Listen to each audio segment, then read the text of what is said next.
President Jinping of China is in Ahmedabad. His aircraft landed a short while ago. I have with me live from External Affairs Ministry, KC Singh. Also with me live from Ahmedabad is Editor of Strategic Affairs, Gaurav Sawant, who's been reporting from there over the last 48 hours in preparation for this particular visit, on which there are a lot of expectations. Gaurav, quickly take our viewers through what we're expecting to see happen today. President Jinping is in Ahmedabad now. He's landed.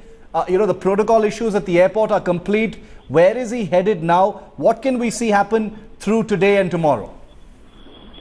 Shiv, the president heads straight to the Hyatt Hotel here in Ahmedabad, where he will be received by Prime Minister Narendra Modi. After being received by the Prime Minister, the two then signed 3 MOUs, and that's very significant.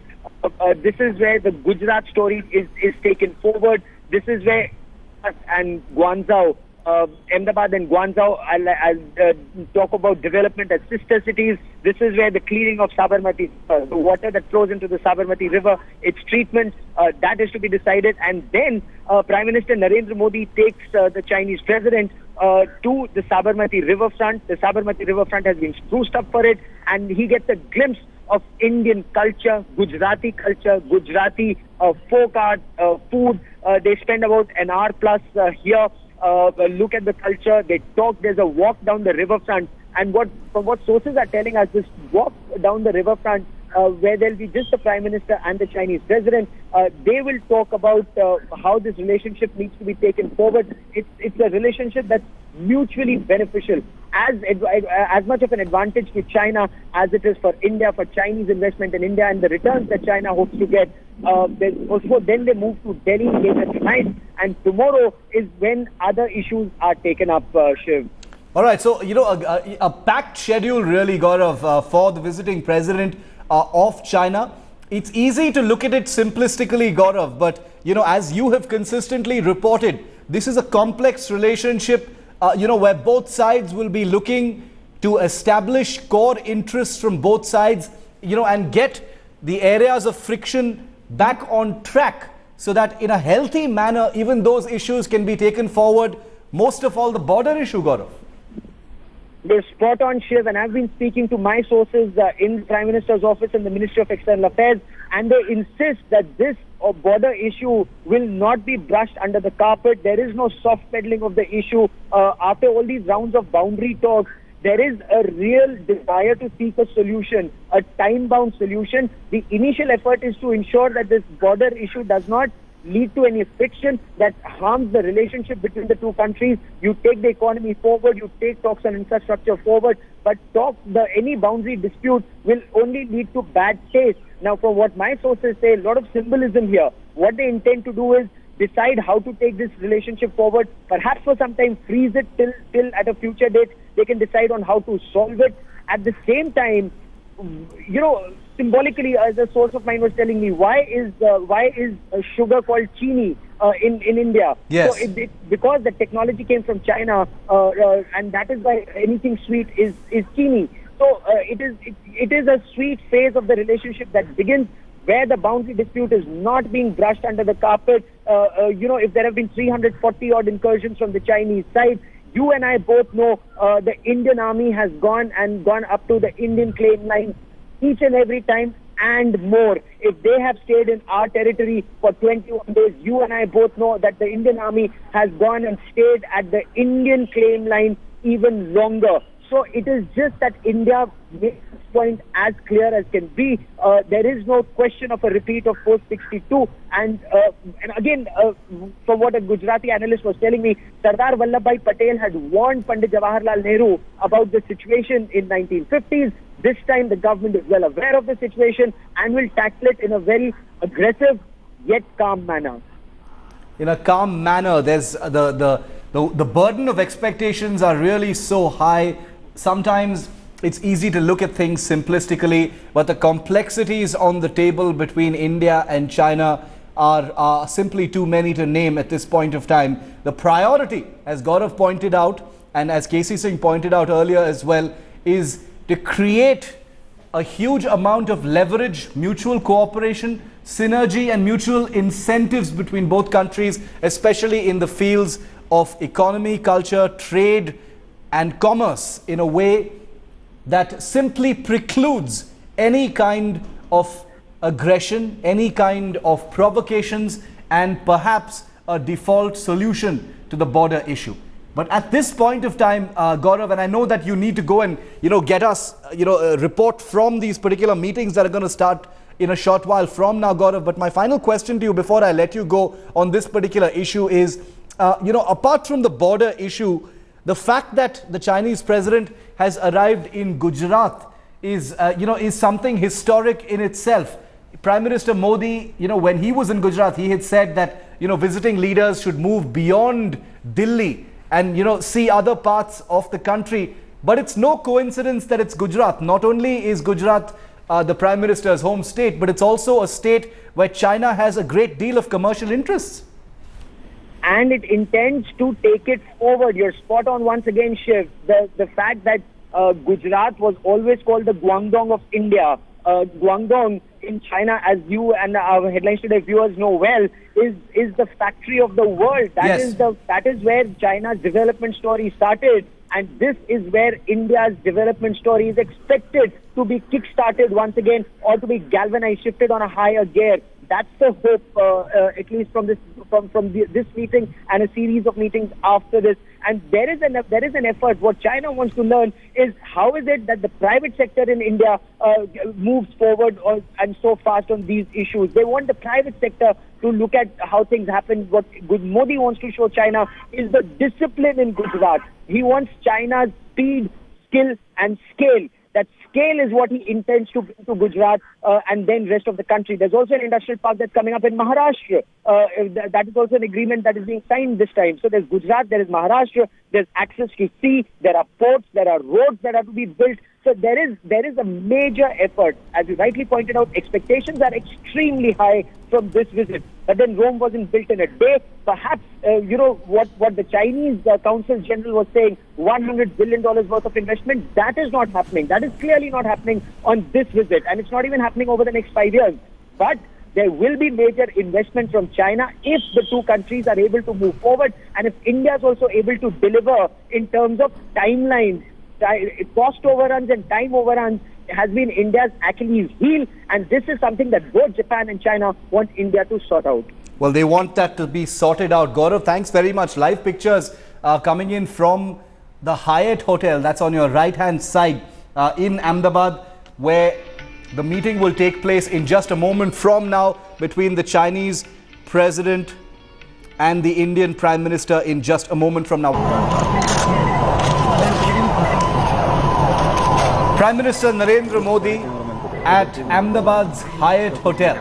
Huge amount of security surrounding the hotel, all systems spruced up in preparation for the grand meeting and the dinner to be hosted by Prime Minister Narendra Modi in honor of Chinese President Xi Jinping today. It's Modi's birthday today and his first visit to Gujarat after becoming the country's Prime Minister. And there is the Indian Prime Minister. He is waiting to receive the Chinese President at the Hyatt Hotel. Both leaders will take a walk down the Sabarmati riverfront garden in Ahmedabad, developed by Modi when he was Chief Minister of the state. According to Headlines Today's official sources, Foreign Secretary Sujata Singh was in Ahmedabad and Gandhinagar to oversee all the arrangements that you're looking at right now for the meetings between Prime Minister Modi and President Xi. Besides Gujarat Chief Minister Anandiben Patel, top bureaucrats and leading industrialists of the state are expected to attend the meetings. And there you have it, President Xi Jinping with Prime Minister Modi. This is the photo opportunity, the First Lady as well, the handshake and the meeting between the two leaders. The expectations over the next 72 hours are enormous. These are live pictures coming to you from the Hyatt Hotel in Ahmedabad, where the two leaders will hold their first meeting, followed by a walk down the Sabarmati riverfront.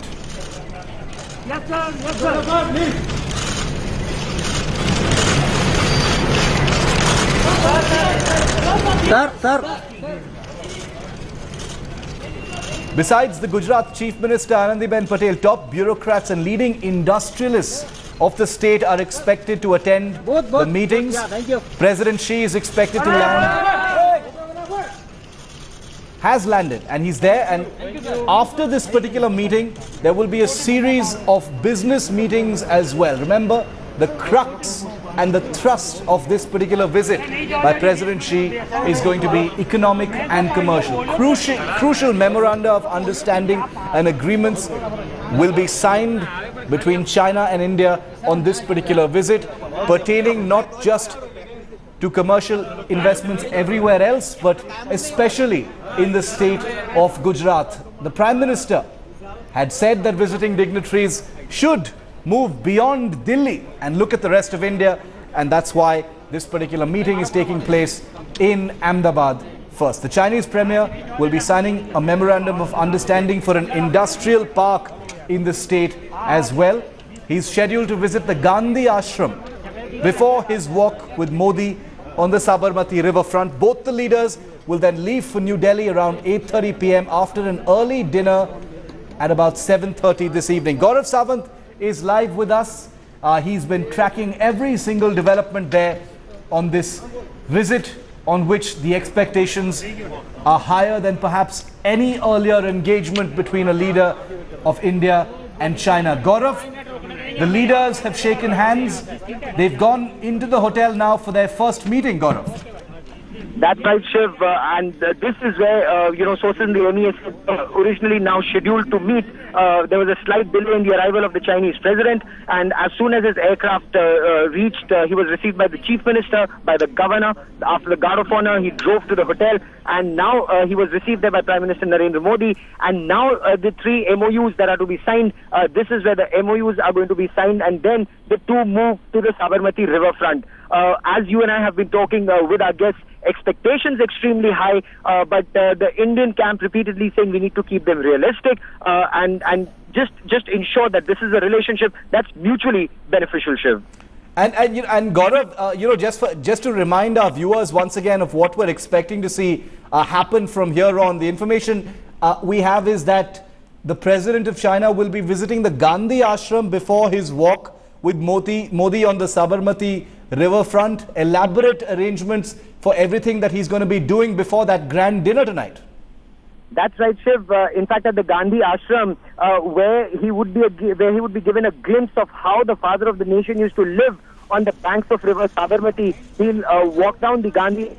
He'll be escorted round Gandhiji's, where Gandhiji used to stay, where he used to work with people there.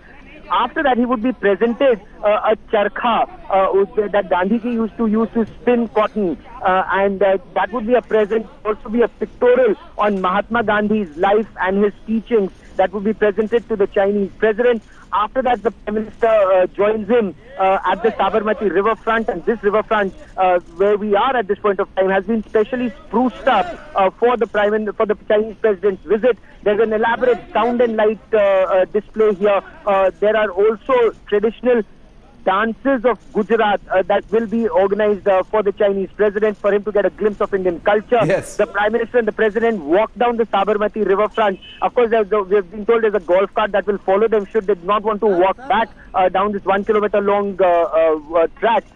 They'll walk there, and that is where, on their one-on-one talks, they will decide on the course ahead, Shiv. Gaurav, on a broader note, since you've been there over the last few days, you've been soaking in the mood as well. What's the mood really like about this? I mean, this is a matter of great prestige for Gujarat that a visiting dignitary lands first in Ahmedabad, holds his first meeting there. What was the sense you were getting? I mean, the people of Gujarat are never short on pride. They've just sent a Prime Minister to Delhi. They're very proud of his first visit back to his state after becoming Prime Minister. But what was the sense you were getting on the ground about this particular visit?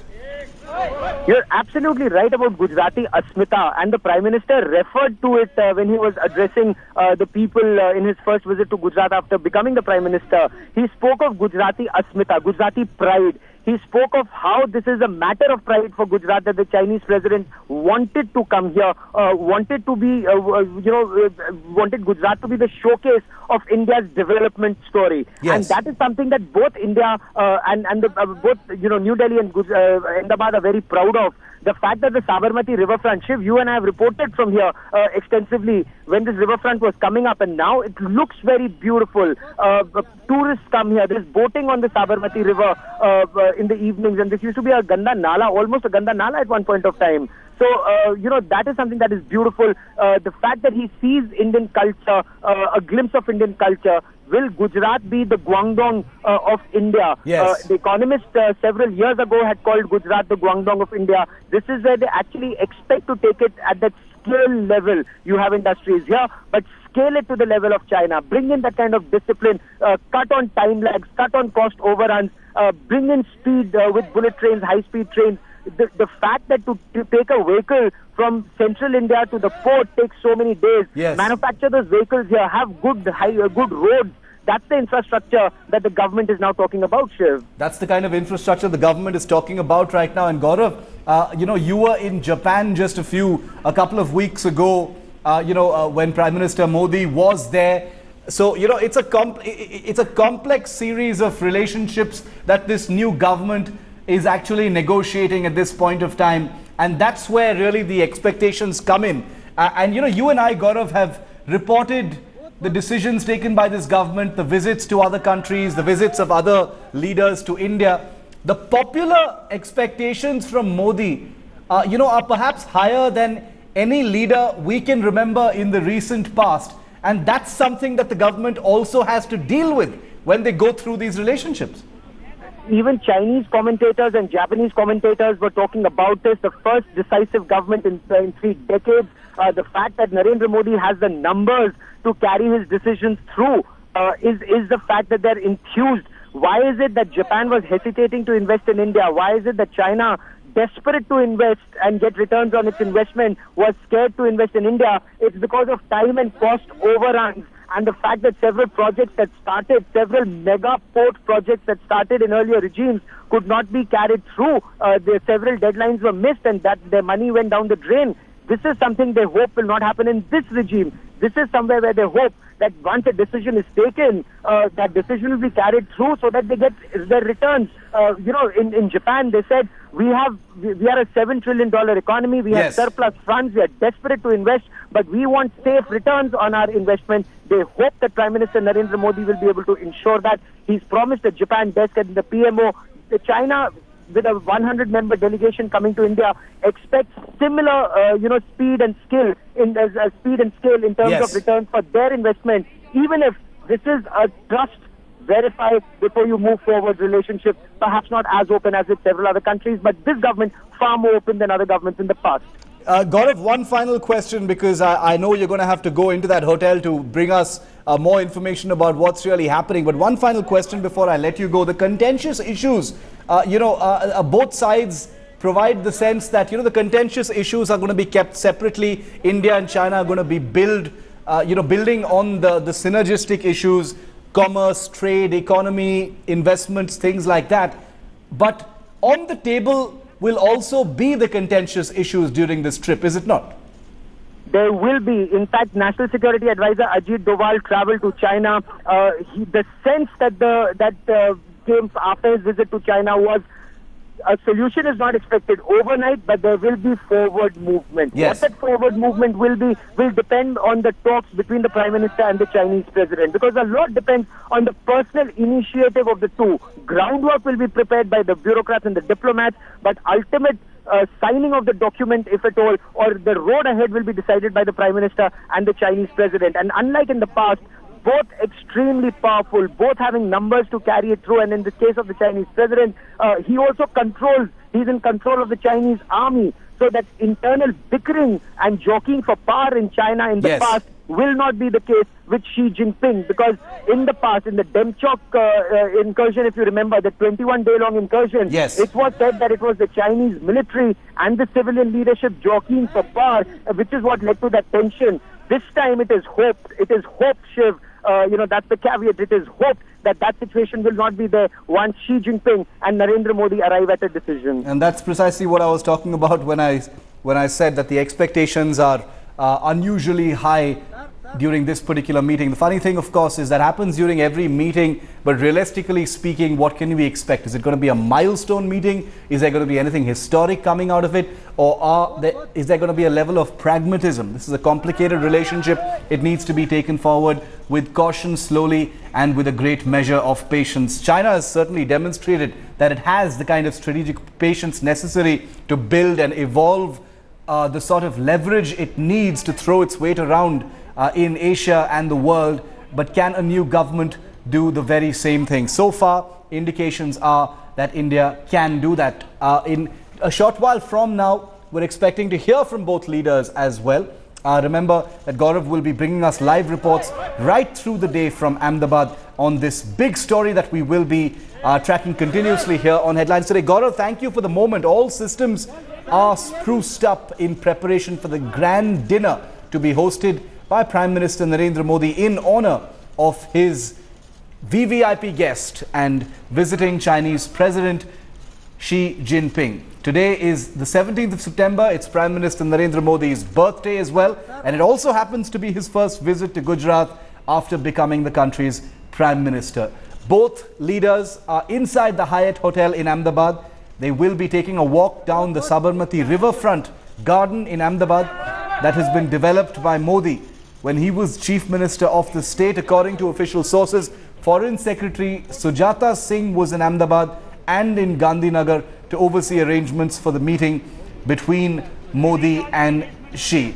I want to quickly bring in some perspective from the India Today Group's correspondent in Beijing, Anant Krishnan, who joins me live from the Chinese capital. Anant, take us through once again. You know, we know what the sometimes incongruous expectations there sometimes can be here in India, you know, from visits and engagements of this kind. What are the expectations in China? Yeah, Shiv, I think expectations in China are, in comparison, somewhat more measured. Yeah. But only because I think the focus has been mainly on trade and investment. And there hasn't been any attention at all here on other issues, such as the border dispute. So I think if you were to ask if people expect a big breakthrough on other ties, I think the answer is no, because the focus is very much on trade. Yes. The focus is very much on trade and commerce. The level of expectations much more measured in China than they are in India. But let's make no mistake, the burden of expectations is something that both sides really have to deal with. Both leaders are inside the Hyatt Hotel right now. There will be a walk on the Sabarmati Riverfront Park later today, preceding a visit to the Gandhi Ashram in Ahmedabad, after which there will be an early dinner at 7:30, following which both leaders will depart for Delhi. And tomorrow will be the real business between India and China that will happen in the national capital. Anant, thanks very much for joining us on that. Gaurav Sawant, our editor, Strategic Affairs, will continue to report right through the day today, live on every single development there in Ahmedabad and the meeting and engagement between Prime Minister Modi and President Xi Jinping of China.